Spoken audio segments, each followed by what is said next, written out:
All right, you guys, happy Tuesday. And yep, it's looking like our boss BB is bugging, you guys. I mean, that man is just out of control.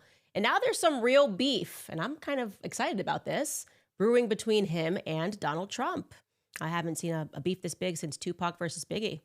Plus, I learn, color me shocked, that there is a figurative bounty on my head. Apparently, influencers, if they're small-time micro-influencers, are making up to $1,000 to make anti-Candace and anti-Tucker Carlson videos. And also, bigger influencers are making even more than that. I wonder who could be paying them. Well, I'm willing to pay to find out. So welcome back to Candace.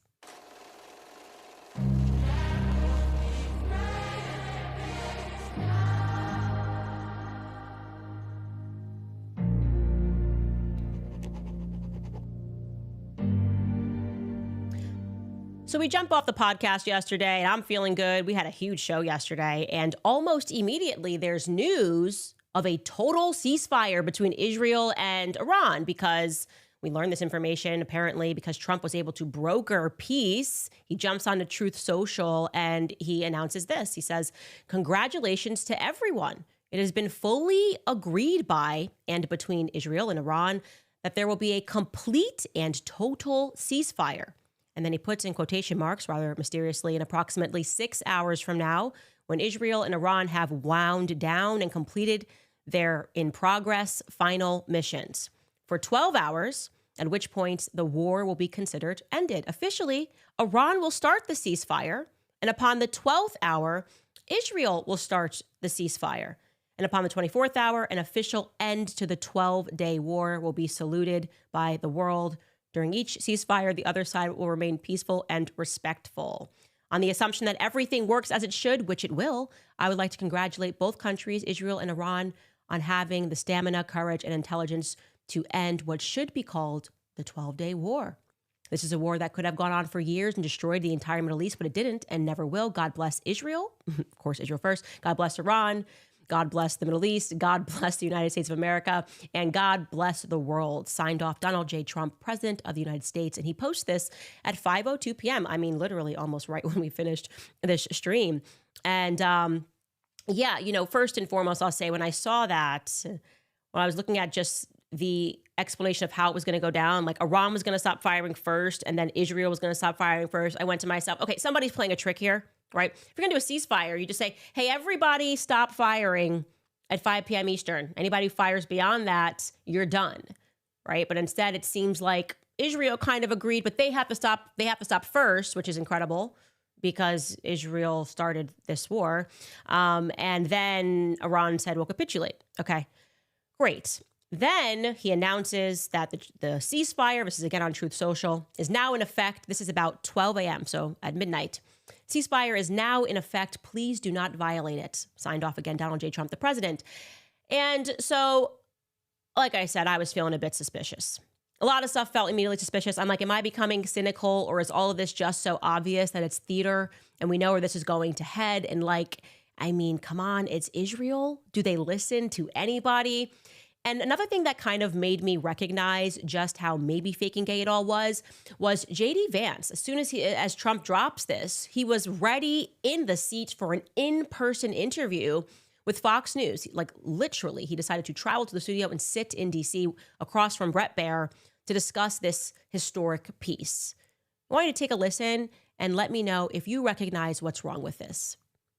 Just seconds ago, the president went to Truth Social and typed this: "It has been fully agreed by and between Israel and Iran that there will be a complete and total ceasefire."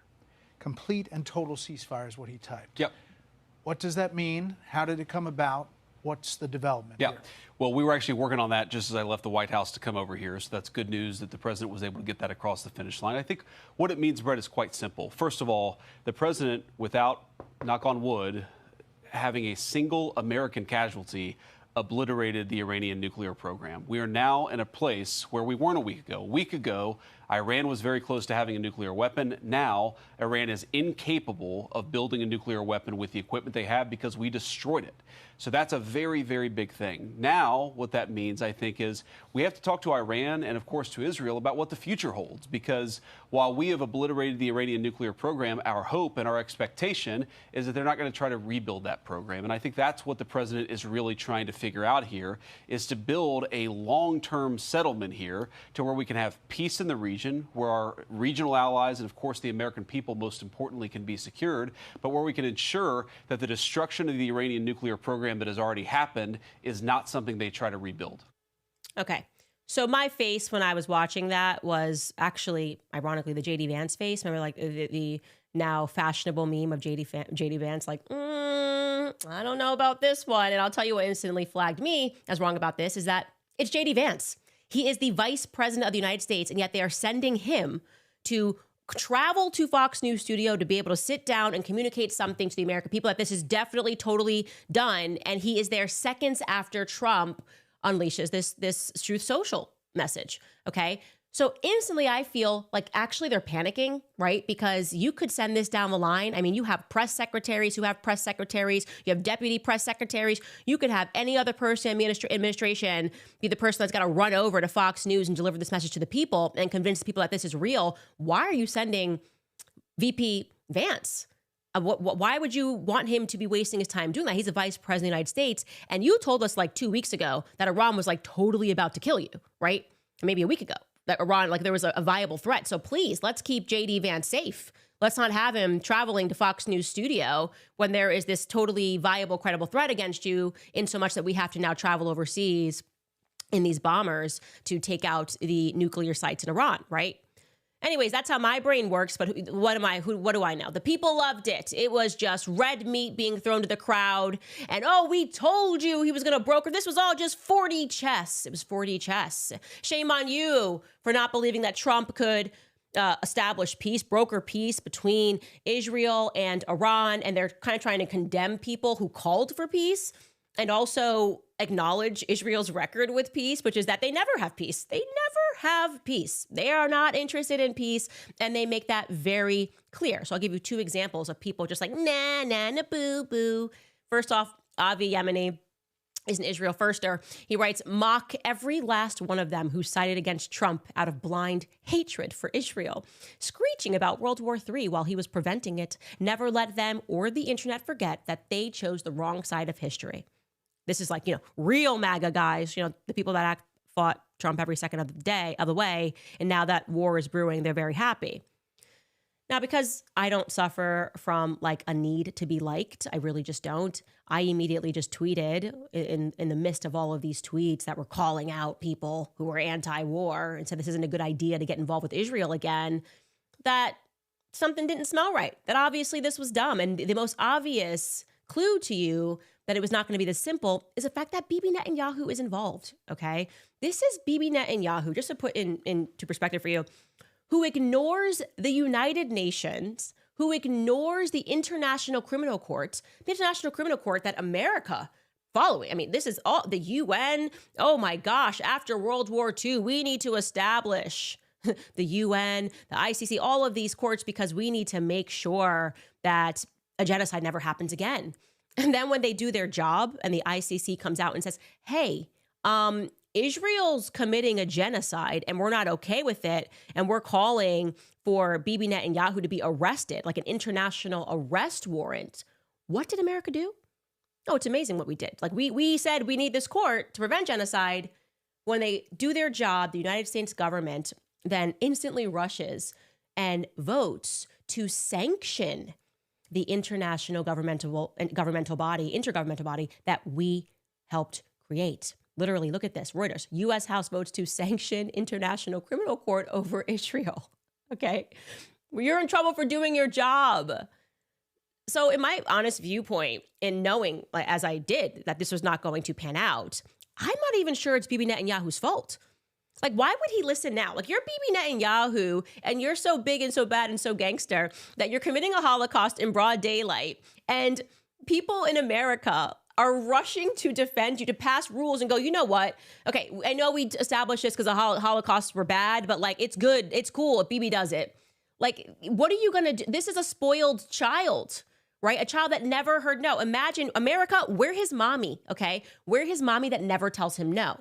We back him up. This is that toxic mom who, like, her kid gets a bad grade because doesn't know the answers, and she just comes in and starts yelling at the teachers, right? Kid gets suspended because he got into a fight for the 10th time this year, and she's like, well, you know, the teachers are just anti-Semitic, obviously. Kid gets arrested driving drunk, kills 10 people. Mommy's sitting in the courtroom saying, no, my Bibi didn't do nothing. No, the system's rigged against Bibi. My beautiful Bibi didn't do nothing. Okay, that's what America is to Israel. I just want to be very clear. They can do no wrong. We rush to defend them. Even when the whole world's like, no, hey, your kid just killed 10 people in a vehicular accident. We're like, no. So, yeah, I'm not quite sure that Bibi not listening to anybody is his fault, because then mom can't just sort of reverse the position and do a 180 and be like, hey, no, actually what you're doing here is wrong and we want you to stop bombing people. It's like, what I've been doing whatever I want my whole life, mom. I'm like old now. Literally. I mean, Bibi's been around for a very long time just telling America what to do. And yeah, that probably creates some sort of a psychopathology, but you know, I don't, who am I? I'm not Jordan Peterson. I can't tell you for sure, but I would say committing a genocide in broad daylight and having the Western press defend you has got to probably make you a little bit arrogant. So the other thing to me that made it obvious that this was not going to last for even 5 minutes, and I'm wrong, by the way, it lasted for a whole 2 hours, was the obvious fact that Bibi Netanyahu apparently instructed his cabinet not to publicly speak about the ceasefire. So Trump has got J.D. Vance doing the absolute most, the vice president of the United States, like, it's over, it's done. And everybody's tweeting, victory, peace in the Middle East, it's over, forever. And meanwhile, Bibi Netanyahu, our gangster, our spoiled child, is sitting around going, say nothing. We don't do that.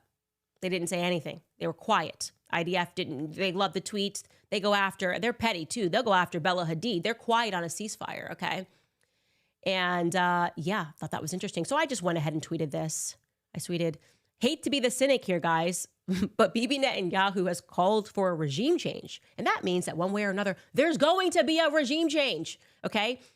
Perhaps going the favored color revolution route or the quote unquote Iran violated the ceasefire route. But Bibi does not do peace. I'm saying, look, he's going to say that Iran violated the ceasefire. And then I buttoned it with, you can shout in the comments, but be sure to bookmark this tweet at the same time. So I send that out. People shouted in the comments, you just hate Israel. Oh my gosh, you just hate Israel. No, I've just paid attention to Bibi Netanyahu's record, and he's got like, 1,000 times he's done this like a whole ceasefire, and then accuses the other side of violating it. And always the other side said, no, we didn't violate it. He violated it. And then we're just in the fog of war, and you got to pick what side you believe in. Anyways, you guys are not going to believe what happened next. You probably know. But yeah, just a few short hours later, while most of America was asleep, and this is the low-key super disrespectful part, is that they waited for Trump. Like, Trump sends us out at midnight, and I just happened to be up because I got an infant. And Israel magically claims that Iran, who, by the way, is still denying that they did this, violated the ceasefire. And of course, like I said, they could not wait until morning in the United States, which is like maybe 2 hours away. This is all going down at like 2:30 a.m. in the morning. They could not wait for Trump to wake up and respond. They instantly got the fighter jets out to respond to Iran with more bombing. And suddenly the IDF Twitter is working again. And they're acknowledging that, like, hey, I know you guys are all sleeping, America. And Trump tweeted this like 3 hours ago, but like, we got to get our planes out and respond. So this is the IDF tweet. They write, in light of the severe violation of the ceasefire carried out by the Iranian regime, we will respond with force, signed off by the chief of the general staff. And yeah, that's 3:26 a.m. our time, Eastern. And Trump wakes up maybe 1 hour later, and he's absolutely furious. He's furious. And I want to be clear, this is not Trump acting, okay? He is legitimately upset, and he is specific and clear that he's upset with Israel, because he knows that they are the ones that are yanking his chain. He knows what Bibi is doing now is just getting disrespectful.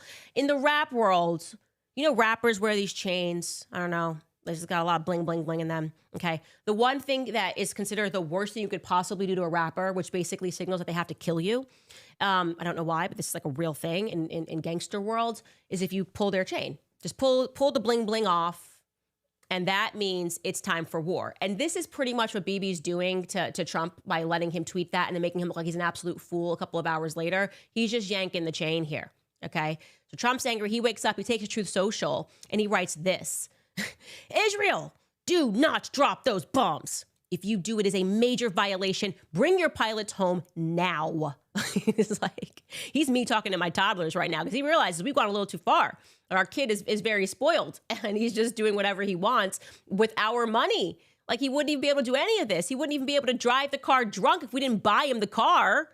And obviously I knew that like Israel was going to do whatever they want. So Trump then follows it up with this message. He says, Israel is not going to attack Iran. All planes will turn around and head home while doing a friendly plane wave to Iran. Nobody will be hurt. The ceasefire is in effect. Thank you for your attention to this matter.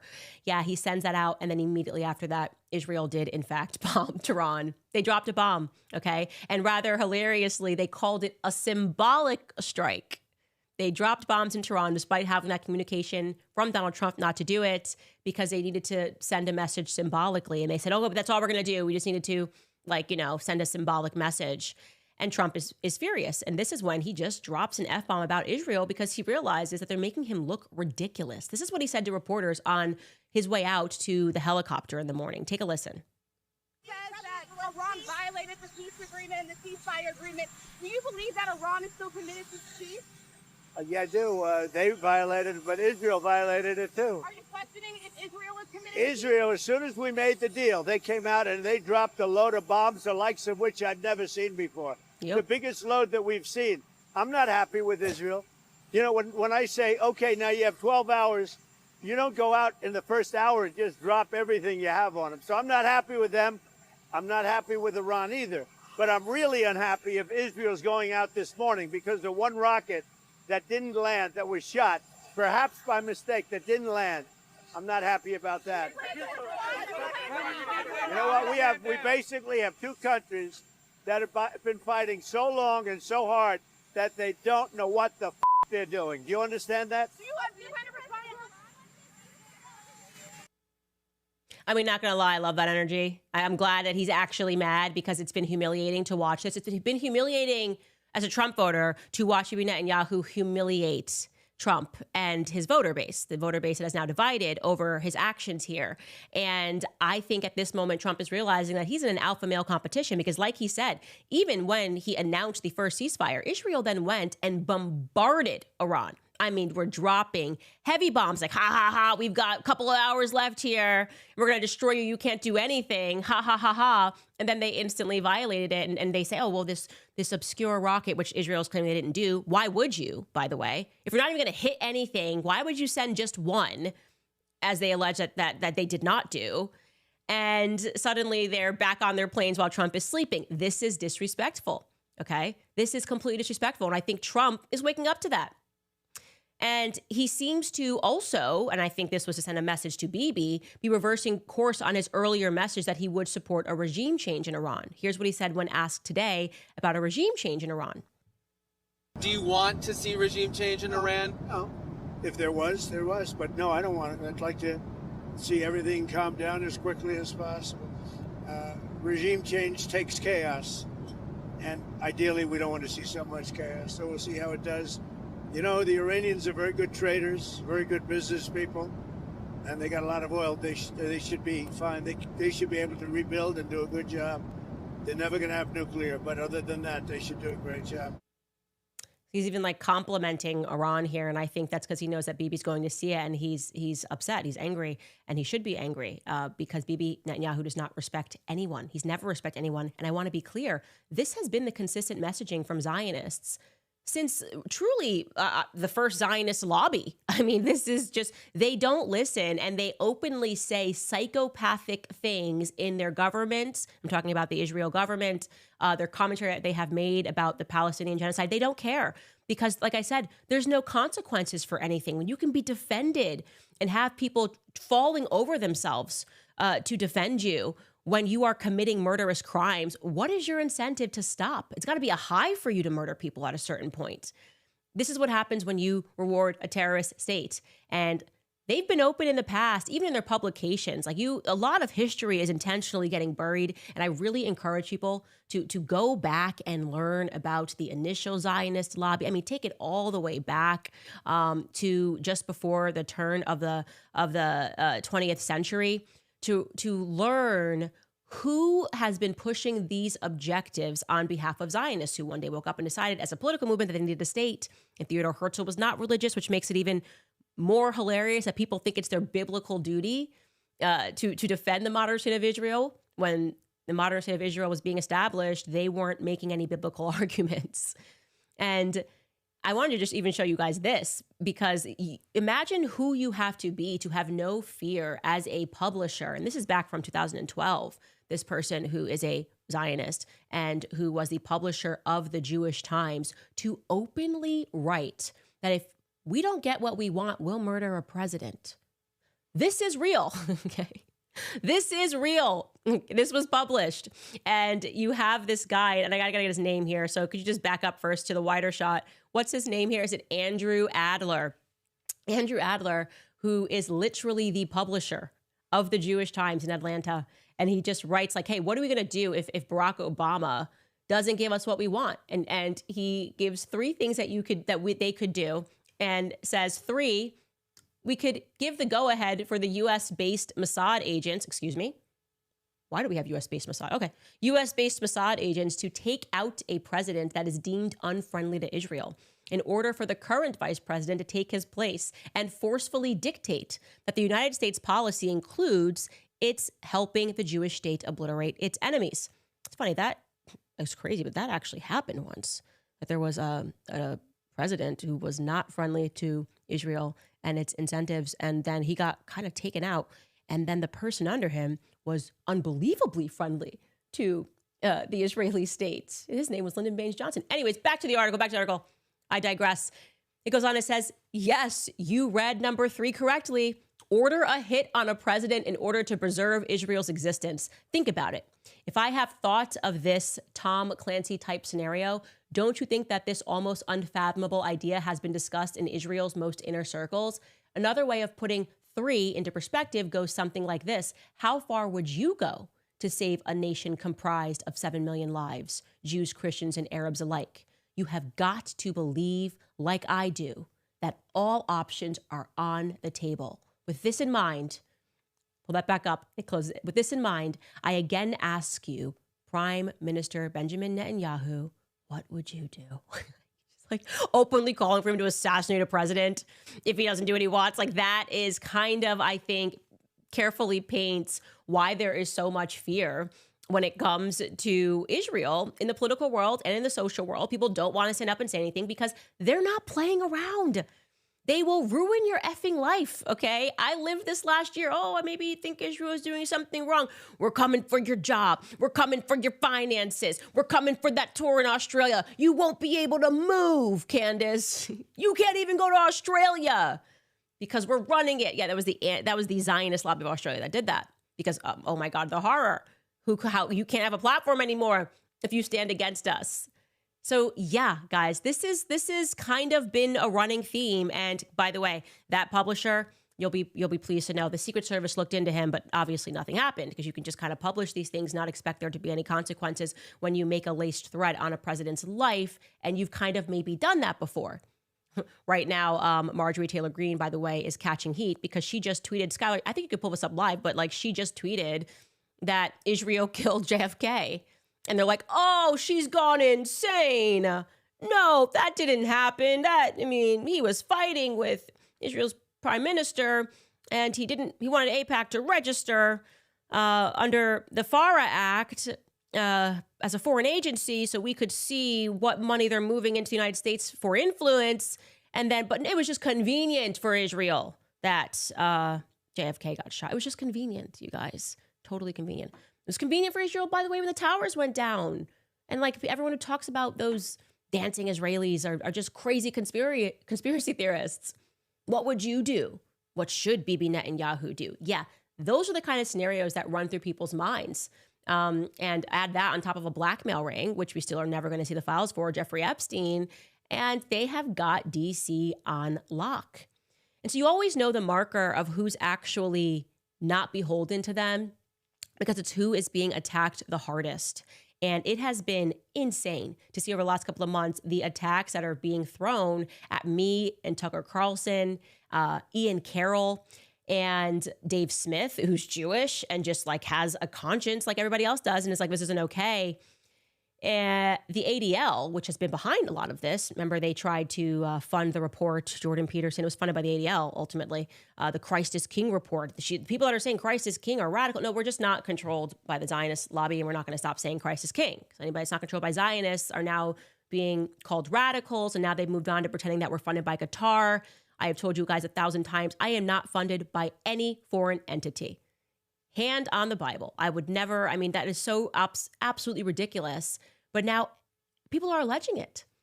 And the ADL spokesperson, Jonathan Greenblatt, was on MSNBC this morning, again naming me and Tucker Carlson. And this gets even better, Steve Bannon, they're saying. Steve Bannon is now a part of the woke right. Take a listen. And I have a question. As a Jew myself who is very involved with Reform Judaism and goes to synagogue and is committed to Judaism, is there space to criticize Netanyahu without criticizing the other Jews? Is there a space? She's so scared. And I'm wondering if you can speak about that, because I think that's a real, I don't know necessarily that Netanyahu has the backing of many Israelis, because we see a lot of Israelis are maybe not so happy with some of how he operates. And I'm wondering if you could talk about that, because that's a real disconnect that a lot of us have. So there's a few things to unpack here. Yeah. So first of all, I'm definitely not an expert on Israeli politics. Right. And I know that his approval numbers were quite low before and then immediately after October the 7th. Yeah. But from what I understand, Molly, they're quite high now. Israelis of both sides of the spectrum, people like Ehud Barak, who's certainly not a fan of Bibi, or Ehud Olmert, not a fan of Bibi, have said very clearly, and even the way he's doing the war in Gaza, said very clearly we needed to deal with Iran, and they're appreciating that. So I'm seeing that the Israeli public is very positive on this latest round, because Iran keeps saying Israel's a cancer, Israel's a tumor, we want to destroy it. Now, that being said, there is a lot of space to criticize policies of the Israeli government, the way they're prosecuting the war in Gaza, the way the prime minister has pushed for judicial reform. Like, there's lots of ways to criticize the Israeli state and not to demonize Israelis. Yeah, to take on policies of the country without delegitimizing it or questioning its existence. So, look, ADL does that. Lots of American Jews do that. But in this moment, what I'm focused on, really, are how the fringes, like the woke right, the Tucker Carlsons, the Steve Bannons, the Candace Owens, and the sort of radical left, the Hassan Pikers, and people like Mehdi Hassan, unfortunately, Max Blumenthal, have been fomenting anti-Semitism, blaming this war on the Jews or the Zionists or the neocons. And I think that kind of classic anti-Semitism I find very troubling. Oh, it's so troubling. You know, it's going to be troubling when people actually learn about the history of the ADL and how it was like funded, like it started from gangs that were going around threatening people. And then obviously learning that like all you have to do is call something anti-Semitism and nobody can look at what you're actually doing. Yeah, I know the history of the ADL. You guys are actually thugs, is what you are.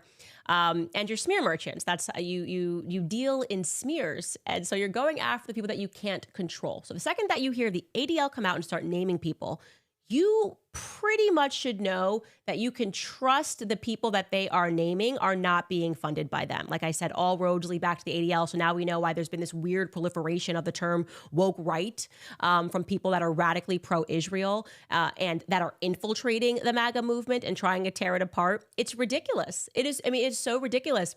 And I want to say this. One of you guys sent me an email last night because I think many of you who sent other emails were so surprised by what you didn't know about World War II, because we got into, I mentioned the Havara Agreement as one thing that I was like, okay, this is something I didn't know.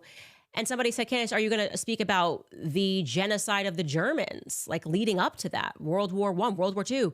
Yeah, I've spoken about that. It's why there's a pretty high bounty on my head, but I'm happy to speak about it again. I'm happy to do it. So maybe let's get into a couple of ads and I'll show you some other hidden history that's just right under your nose. First and foremost, want to throw it to preborn because June 24th marks 3 years since Roe v. Wade was overturned, but the hard truth is that abortion has not actually gone away. In fact, it's gotten worse. Abortions are at a 10-year high because the fight has moved from the courtroom to a place that's way more dangerous, people's homes, okay? Today, more than 60% of abortions are happening through a pill that women are taking alone. In fear, they don't have any support. I mean, it's absolutely horrifying what happens next. Women are delivering their babies that are fully formed into toilets and onto bathroom floors. And of course, they're realizing in that moment that these babies are not just tissue, they're human beings. And now those human beings are gone. You have to recognize, irrespective of what you think, that is not healthcare, it is trauma.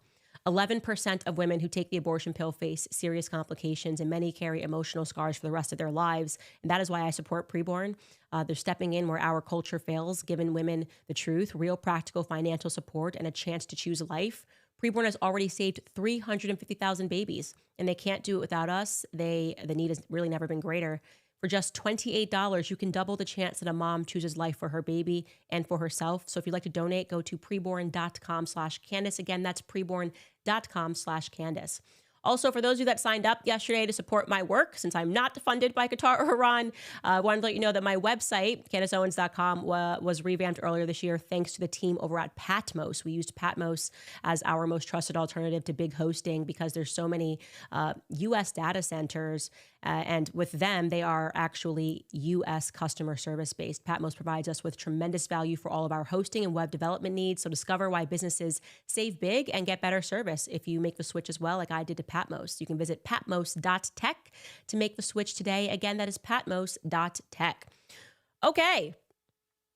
Now let's get into forbidden history. Everybody kind of knows why that historian Daryl Cooper went on to Tucker's show and just started delivering other facts about World War II. And suddenly the pro-Israel lobby, the people that we know are like radical pro-Israel, just freaked out. You would have thought if you had just seen their response to it and didn't watch it, that he must have just been sitting down across from Tucker, like demanding like that people reinstall Adolf Hitler from his grave. Like it was nuts. The response was crazy. And you watched it and you're like, what's wrong with this? And you realize that you're not allowed to poke anything about World War II or introduce any alternative facts. And so I should say, if you begin to look into history, will realize that it has always been an information war. That is one thing that, being in this sort of, I would say, mild study, I've definitely read a lot of books over the last couple of years as I try to play catch up with all the things that I didn't know. You will realize that it's always been a publisher's game. You got to control the newspapers. You got to control the textbooks that are being printed in the classroom so that you can control minds. That's it. It is an information war. Okay, so I found that to be, I'm not at all stunned to learn that now that we're moving towards this digital age, that somebody reached out to me, someone that I trust very much, and said, Candace, just want you to know, we're on opposite sides of this thing, but there's money behind this pro-Israel movement.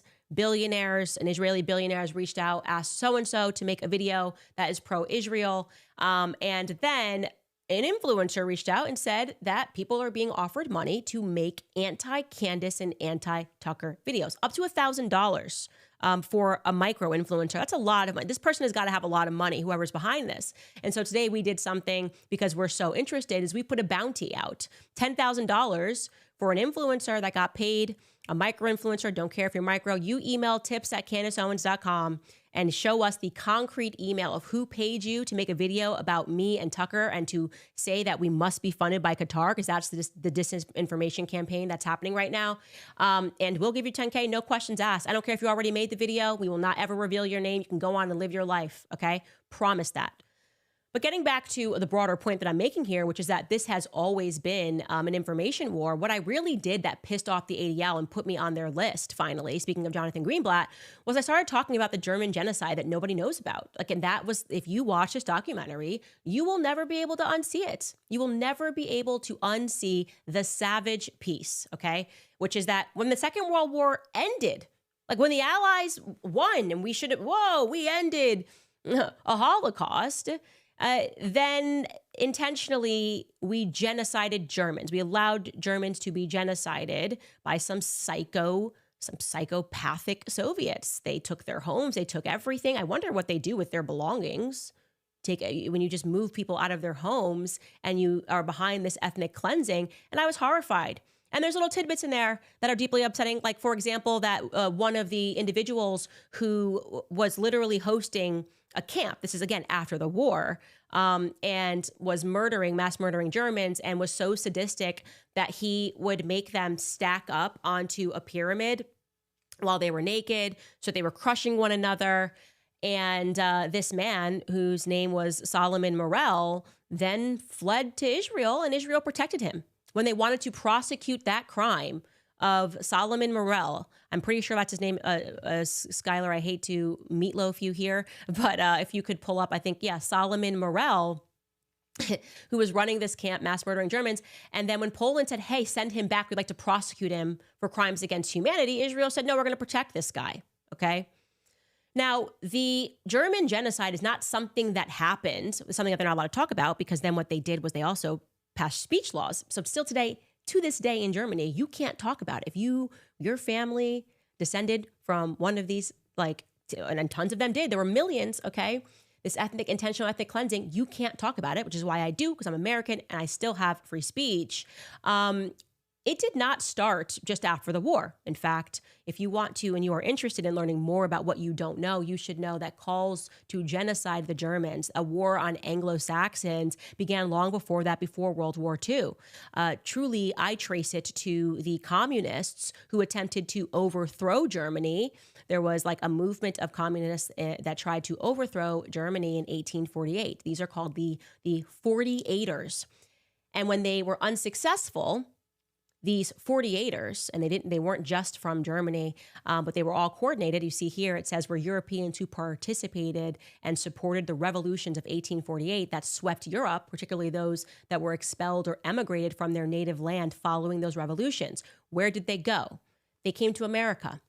Skylar, if you scroll down, it will start listing families that came from these 48ers. You've got the Pfizer family, the family that started kindergarten, all of these huge publishers and writers, the majority, they were all in writing and music and things that really influenced culture, and they had money. These were not this idea, these were not poor Germans emigrating. They were communists that came from wealthy families who were trying to overthrow the German government, failed, and then came to America and established way too much, way more than I'm comfortable with.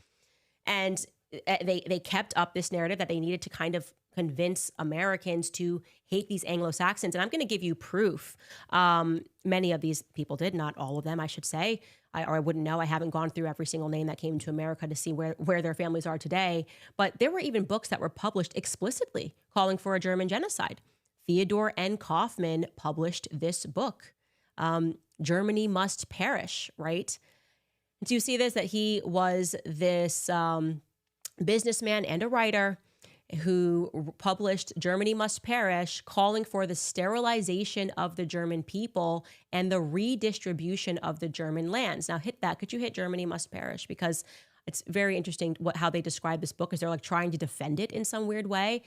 To be clear, this book, people were on board with it. It says, Kaufman advocated the mass extermination of the German people through forced sterilization and the territorial dismemberment of Germany after an Allied victory in World War II.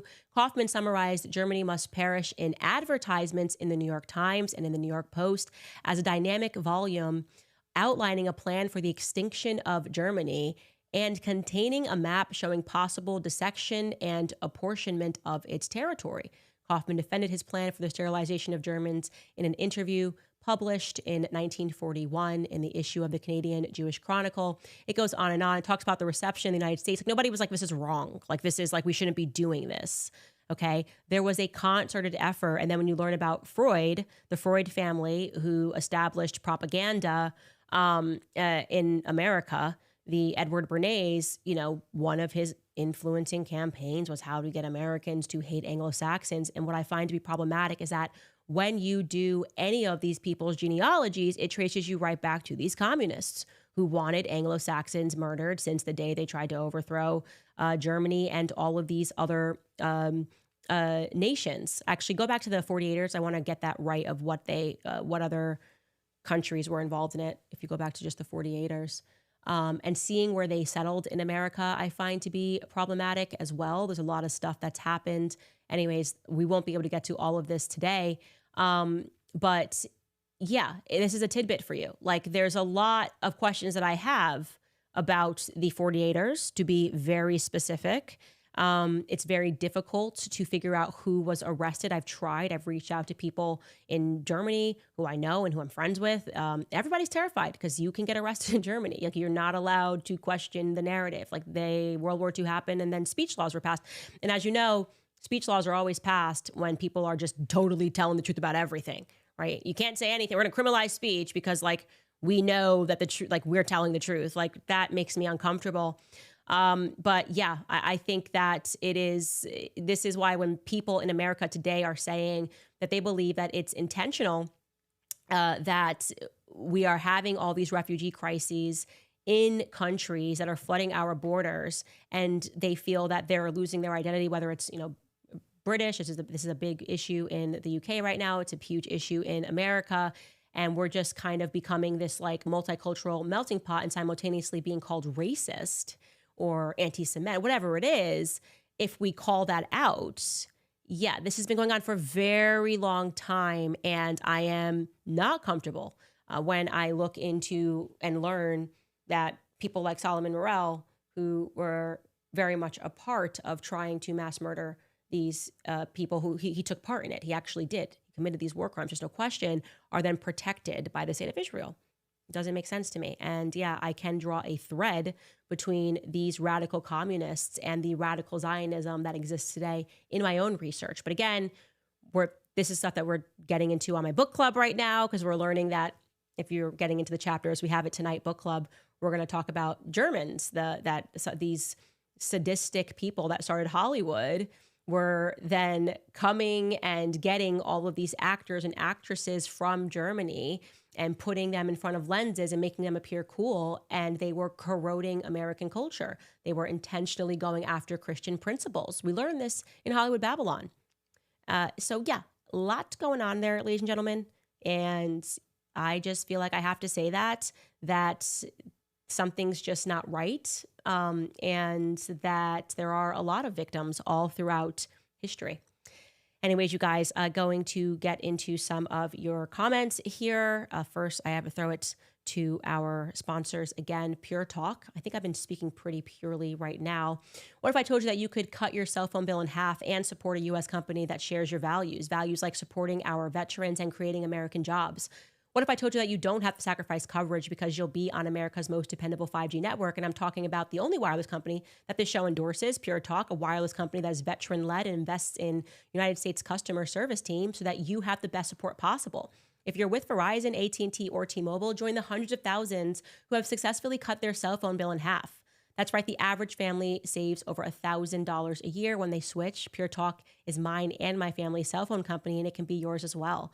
Switch in as little as 10 minutes when you go to puretalk.com/Owens with plans starting at just $25 a month. What are you waiting for? You can go to puretalk.com/Owens and make the switch by Pure Talk, wireless by Americans for Americans. Also, you're already drinking coffee. Why not drink coffee that is contributing to something good, a good cause? 7 Weeks Coffee is America's pro-life coffee company that's on a mission to fund the pro-life movement, one cup of coffee at a time. If you want to know why they're called 7 weeks, it's because at 7 weeks, a baby is the size of a coffee bean. And it's the same time a heartbeat is clearly detected on an ultrasound. That's why they donate 10% of every sale to support pregnancy care centers across the country. They've raised almost $1 million for these centers and have saved thousands of lives. And I can tell you the coffee is fantastic. It's mold-free, pesticide-free, shade-grown, low-acid, organically farmed, checks all the boxes. And right now you can help 7 Weeks Coffee make history through their $1 million for Life campaign, because they're really close to reaching $1 million of donations to pro-life organizations across the country. So head to 7weekscoffee.com and you'll save 15% forever when you subscribe and get a free gift. Plus, exclusively for my listeners, you use code Candace and you'll get an extra 10% off your first order. That's a 25% total savings on your first order plus your free gift. Remember, your order will directly help support a network of over 1,000 pro-life organizations across the U.S. Okay, you guys, let's get to your comments. Again, want to remind you, we are looking into this now because we do see this information war, which has always taken place, right? Those 1848ers also they wanted to overthrow the Tsar of Russia. They wanted to overthrow all of these Christian kingdoms. It just gets really interesting when you look into that and you realize that the way that they were able to accomplish that was through publications like books, writing, getting the public all riled up, and then getting people to overthrow. And I think that pretty much takes place now. They're moving to the digital medium, and you're seeing this. People are like, Candace, people are making all these videos about you suggesting that you're funded by Qatar and that people shouldn't listen to you. It's always the same people, me, Tucker Carlson, Dave Smith. And we finally, like I said, learned that there's money out there, okay? We want more information pertaining to that. Let's read some of your comments here. You can send that information, by the way, to tips@CandaceOwens.com. Tips@CandaceOwens.com. We'll pay you $10K, no questions asked. Patrick Carlin writes, I'm for defunding Israel, but what do you think will happen to Jerusalem if Muslims take over? I guess it's happened before, but I'm wondering what your prediction is for the Christian holy sites. I mean, I guess we could just take a look at what was going on there in before 1948. Again, they were not involved, and they took refugees on from World War II that were holding signs saying, oh, Germans did terrible things, and we just need a home. That the image of that is stunning. If you haven't seen it, by the way, the sign that they were holding on the boat, and they accepted them into their home, and then here we are today. By the way, maybe Christians need a full Christian takeover. The chosen ones. Austin Friant writes, hi, Candace, you are correct, so don't let the noise get to you. You're smart and focused on truth. I've left both the left and the right. It's freeing to call out BS on all sides. My eyes are wide open, and I know yours are as well. Keep strong. Yeah, I can't play the left and right game anymore, and I legitimately did think that it was just the left, but the more, just the older I've gotten and the more things I paid attention to, it's very clear that it's both sides and in lockstep.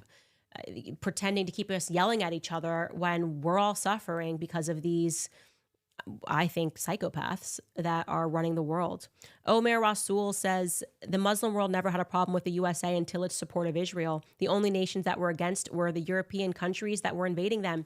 Yeah, you know what's funny about that, Omer, is I said this to Piers Morgan. I think they just released the episode, by the way, of me and Piers having this debate.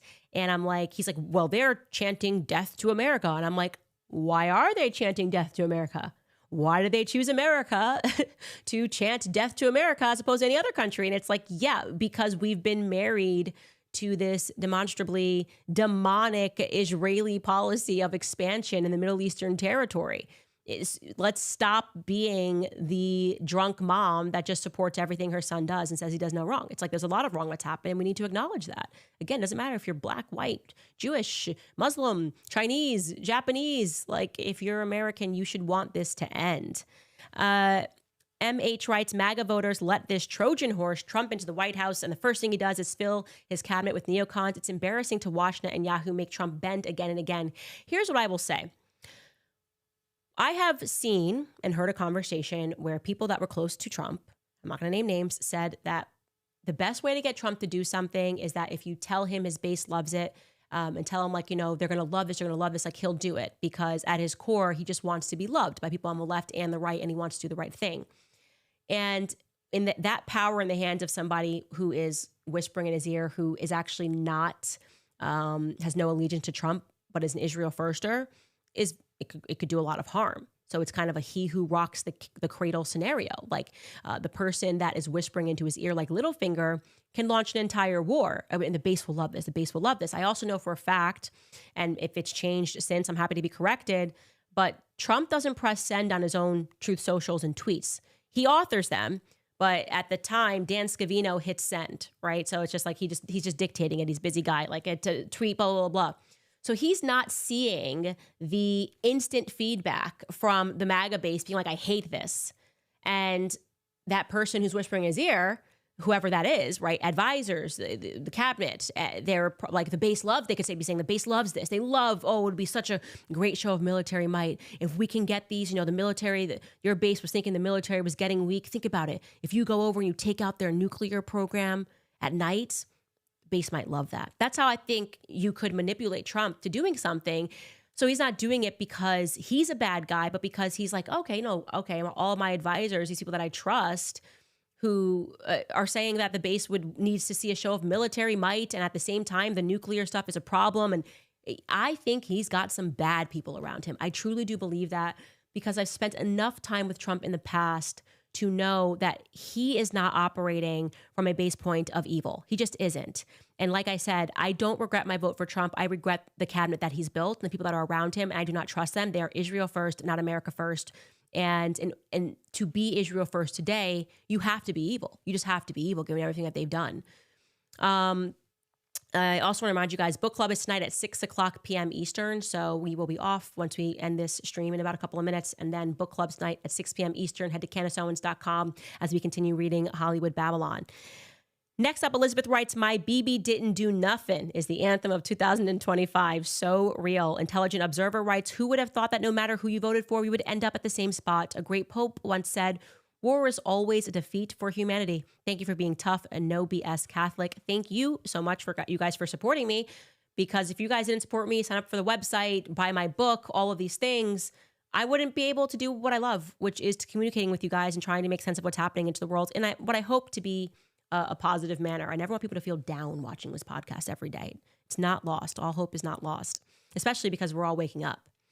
Jewel lastly writes, "Theo Von actually went to Qatar. He did a performance for the American troops. I'm surprised they're not attacking him." Oh, they are fully attacking Theo Von. Look up Theo Von's name. They're also saying he's funded by Qatar. Laura Loomer's like, oh, he went to Qatar, leaving out the fact that he performed for the troops. She's like, and he came back and he's saying stuff against Israel. Again, ignoring the fact that Bibi Netanyahu has worked with Qatar, and Israel works with Qatar in so many capacities, and he's the one that funded Hamas. They leave all of that off of the table and try to convince you that all of us are betraying our countries, which I wouldn't do it. I just wouldn't do it. I hope I've proven over the last year that my soul is really not for sale. Like, I would rather burn it all to the ground and start over than to say something that I don't believe to be true. I truly mean that. Anyways, you guys, tomorrow we will be releasing our Russell Brand interview. He was here last week and we had a good sit down, wonderful chat, catching up with him. So that will be here. Otherwise, I will see you over at CandaceOwens.com. Go over, sign, support the show, support independent voices. And if you know anything about this campaign that's operating behind the scenes, please email tips@CandaceOwens.com. Other than that, I'll see you for a live episode on Thursday.